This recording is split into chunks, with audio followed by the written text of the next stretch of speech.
tarde, Felipe. Boa tarde. Quero saber, o Pelotas já enfrentou todos os adversários do grupo e provavelmente, imagino que tu concorda que o jogo mais difícil foi contra o Bagé aqui. O que tu espera desse jogo lá e se ele vai realmente servir como uma preparação, como um jogo, uma prévia mesmo dos mata-matas? Ué, primeiro eu acredito que, concordo contigo, acho que é o adversário mais difícil da chave em termos competitivos. Em termos técnicos eu acredito que seja o Cruzeirinho, né? E difícil de dizer se vai servir como preparação para os matas, porque por ser sorteio, né? Então é difícil saber quem a gente vai enfrentar. A gente pode enfrentar nos matas uma equipe mais técnica, podemos enfrentar uma equipe com um estilo mais físico, né? Similar ao Bagé. Então eu acredito que de uma maneira geral os próximos 2 jogos vão nos ajudar a isso, né? Mas também entender que a mentalidade do mata-mata é diferente da mentalidade da fase de grupos, né? Então, independente do adversário nesse momento, a gente já está classificado, o Bagé já está classificado, provavelmente o Cruzeiro, quando acabe a rodada também, já vai estar classificado, né? Então eu vejo muito por esse lado, assim. Mas com certeza vai ser um jogo difícil, um jogo, entre aspas, pegado, né? E bastante físico. Em relação ao primeiro jogo aqui contra o Bagé, o que tu imagina da partida? Aqui o Bagé não saiu muito pro jogo, né? O Pelotas teve muita dificuldade de romper, né, a linha defensiva deles. Para o jogo de domingo, tu imagina algo parecido ou o Bagé para jogar em casa vai sair um pouquinho mais? Eu acredito que o que faltou naquele jogo do Bagé que tenha sido o gol, que foi o segundo jogo que a gente mais chegou no último terço, né? Só perdeu pro último jogo, foi o segundo jogo que a gente mais finalizou. E naquele dia o Vandré estava inspirado, né? Então eu espero que ele não esteja tão inspirado no jogo de domingo e acredito que sim, concordo contigo no fator sair mais para o jogo por parte do Bagé, né? Vão jogar em casa, pelas informações que a gente buscou, eles já pretendem vir com uma formação um pouco mais ofensiva, pressionando um pouco mais alto. Eu acredito que não vão esperar tanto, né? Então acho que sim, que vai ser um jogo talvez um pouco mais aberto. Bom, o jogo de domingo pode valer liderança, né? É no Pedra Moura, né? Um estádio que é conhecido por ser difícil ganhar lá, né? Difícil jogar lá. Como o trabalho dos jogadores, essa atmosfera do jogo de domingo? Eu acredito que a gente trabalha essa atmosfera assim, de um ambiente mais competitivo, de um ambiente mais tenso, praticamente todos os dias, né? Então, uma característica dos meus treinos, eu acredito que seja treinos intensos e bastante competitivos. Então, acho que é manter esse nível, manter esse foco que os jogadores estão tendo, né, e tentar transferir para o jogo de uma maneira ainda mais intensa, né? A gente sabe que vai ser difícil, mas a gente acredita no nosso potencial e principalmente no nosso mental. Ser um jogo que Pelotas e Bagé já estão classificados, acabou de dizer para nós que tem alguns problemas, né? Negrete, o Jô sentiram alguns problemas físicos. Vale a pena colocar esses jogadores e até correr o risco de perder eles para o restante do campeonato? Ou o Pelotas entra já para conseguir essa primeira colocação desse grupo e até por isso vai arriscar com esses jogadores? O Jô está fora, né? Isso eu já posso te dizer agora. O Jô está fora do jogo, não vai nem ser relacionado, né? A lesão do Negrete é uma lesão que não preocupa, né? Provavelmente ele vai ter condições de jogar. E temos que entender também que é importante, como eu falei antes, né? A ideia do segundo turno é focar já, preparar bem a equipe para os matas, né? Então, com responsabilidade, a gente vai olhar a situação do Negrete. Se ele tiver condições de jogar, vai jogar. Se não tiver condições de jogar, não vai jogar. Mas hoje eu te digo que sim, ele joga. Hoje. Vamos esperar para ver amanhã, mas hoje ele estaria entre os 11. Costuma falar, né, nas coletivas sobre o time estar sempre em evolução, buscar sempre evoluir, e os jogadores quando passam aqui falam muito isso.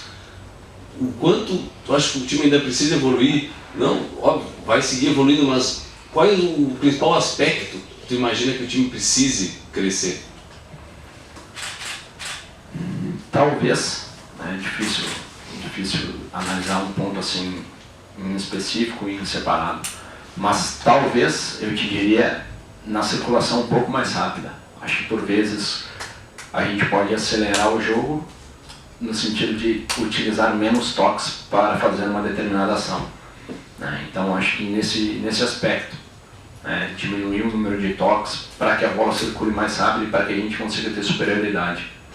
Às vezes a gente circula a bola de um corredor para o outro utilizando 4 jogadores e cada um dando 3 toques, exemplificando, né? E a gente poderia utilizar 3 jogadores, cada um dando 2 toques, chegaria mais rápido. Então eu acho que é mais por esse tipo, assim, isso é aquilo que me passa mais na cabeça em aprimorar a curto prazo. A dinâmica do ataque do Pelotas passa muito pelo Jô, talvez seja o cara que dá essa dinâmica, né, ao ataque do Pelotas. Essa falta dele, tu coloca alguém com características parecidas, pode modificar alguma coisa em relação a sistema, já que, pelo menos na minha visão aqui, o Jô tem um dinamismo que favorece, inclusive, Giovani e os outros jogadores que circulam pelo meio. A ideia é botar um jogador parecido, né? Talvez a gente tenha 2 opções, mas entender quais são as 2, né, em o momento que cada um está. Então eu te antecipo já, joga Pablo no lugar do Jô, poderia jogar o Tatá, mas não vai, porque ainda volta de lesão, né?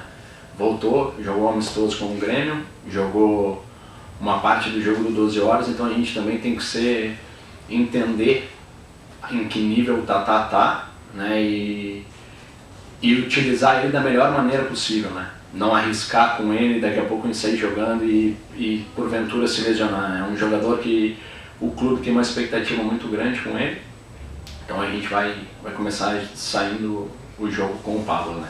E concordo contigo, o Jô tem uma percepção diferente sobre o jogo, ajuda muito, passa muito por ele, né? Principalmente em termos de movimentação, mas o Pablo a gente acredita que tem uma característica parecida com a do Jô, né? Em alguns aspectos é um pouco melhor, em outros um pouco pior, mas acredito que consiga dar conta do recado, sim. O Giovani Gomes é um jogador que após um longo período de 100 gols, né, voltou a marcar e agora vem uma fase boa, né, 5 gols marcados já. Eu queria falar um pouco sobre a importância dele no papel, no ataque, né, do time, e essa boa fase que ele vem tendo, porque ele é o único centroavante do elenco, claro, né. Bom, primeiro a gente estava analisando os lances do último jogo e a gente fica muito feliz em ver, em notar, e acho que é consenso, a evolução que ele teve, principalmente no fazer o pivô, né? Isso daí era uma grande dificuldade dele e hoje ele já faz pivô de uma maneira muito melhor. Claro que ele ainda tem muito a evoluir, mas já melhorou muito, né? Teve o lance do gol que ele participa fazendo pivô, teve um outro lance que ele acaba sofrendo a falta, que o Juliano poderia atacar o espaço atrás dele. Então acho que é um ponto importante isso, né? A evolução que ele está tendo. E é um menino dedicado, com um potencial tremendo, e que todos acreditam muito nele.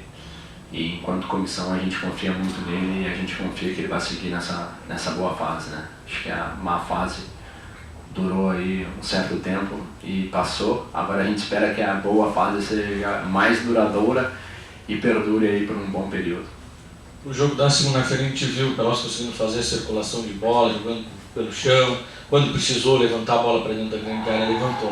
A Pedro Moura, como a gente sabe, né, histórico, tem uma característica de que às vezes não dá para trabalhar tanto a bola, até por isso o time da casa opta sempre por os times mais de força. Como se adaptar a essa circunstância do gramado, sendo que o Pelotas nesses últimos jogos tem sido um time bastante técnico que trabalha bastante a bola? Primeiramente a gente vai tentar manter esse estilo, né, de circular bem, mas se a gente for parar para observar, a gente vai conseguir ver que por muitas vezes a gente acaba rompendo a linha com um passe em profundidade, seja por baixo ou seja por cima.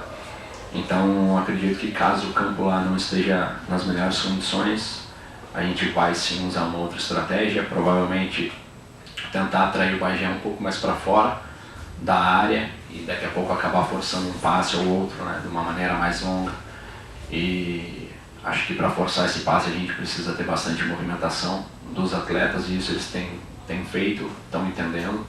Então a gente tem que esperar para ver o que vai acontecer lá, como que vai acontecer, como que vai estar a condição do campo, mas de novo, né, tentar sempre botar a nossa maneira de jogar dentro das 4 linhas ali em todos os jogos. Perguntar sobre o Jean Roberto, que entrou no último jogo, entrou bem, participou do lance do terceiro gol ali, e jogando junto com o Alacer. Perguntar se isso tu pensa só como uma situação de jogo para atacar mais, para ter mais posse de bola, ou se tu cogita usar isso no início de uma partida? Bom, da maneira que a gente pensa, o Jean e o Alacer, quando jogam juntos, se associam muito bem, né? A gente acredita que, em termos técnicos, tem um ganho, né, no meio campo. E acho que o Jean é um jogador com uma boa inteligência, né? Uma coisa que eu cobro muito dele é fazer o que ele faz com menos toques. Acho que ele é um jogador que tem muito a evoluir se ele conseguir fazer tudo que ele faz em menos toques, né? Ser um pouquinho mais rápido na tomada de decisão. E já te antecipo também, joga Santana, o Alacer e Jean. Esse é o tripé de meio campo. Bruno Ribeiro, né, a direção já falou com a gente que esse jogador vai ficar, né? Como tu pretende utilizar ele, né, conforme já tiver o registro, né, junto à CBF aí, como tu pretende utilizar, já que é um polivalente, né, dá para utilizar em várias funções? Acho que o Bruno, o grande ponto positivo dele seja o fato dele ter muita experiência, muita rodagem e ter uma inteligência acima da média, né? Não é qualquer jogador que joga uma Premier League, então eu acredito que muito mais do que dentro de campo ele vai nos ajudar no dia a dia, né? Com a leitura que ele tem de jogo e de treino, com essa inteligência. E dentro do campo, provavelmente, como tu falaste, né? Ele é um jogador polivalente e a ideia é utilizar ele aonde a gente tem uma carência momentânea. Então, seja na lateral, seja por dentro, seja numa ponta, ver aonde naquele jogo ele pode entrar, aonde naquele jogo ele pode nos ajudar e ali sim utilizar ele e colocar ele, né? Mas, como eu disse, acho que o grande diferencial dele é ter essa leitura de jogo, é saber a hora de acelerar, saber a hora de frear, saber a hora de circular, né? Ele é um jogador que não tem nem um pouco de ansiedade, muito pelo contrário, né? É um jogador que pensa 2, 3 segundos na frente da maioria, é um jogador que controla muito bem o tempo do jogo. Então acho que é por aí o ponto positivo dele para a equipe. O Pelotas está com um problema numérico, né, na questão da defesa, né? Tem apenas o Thiago e o Negrete em condições, o Douglas ainda está se recuperando da lesão, o Felipe está sem previsão, né, de ficar à disposição. O Lucas estava aí, acabou recebendo uma proposta do exterior. Já conversou com a direção em relação a essa situação, de buscar um jogador, até porque a necessidade ela é bastante grande, né? Até porque tem apenas 2 jogadores para essa função no elenco, mas o Vinícius Machado também pode jogar ali. Perfeito, né? São 3 que podem jogar ali, né? Thiago, Vini e Negrete. O Vacaria já fez essa função, pode fazer também. E o próprio Busanello em alguns jogos, enquanto jogador de base do Sub-23 da Chapecoense também já executou.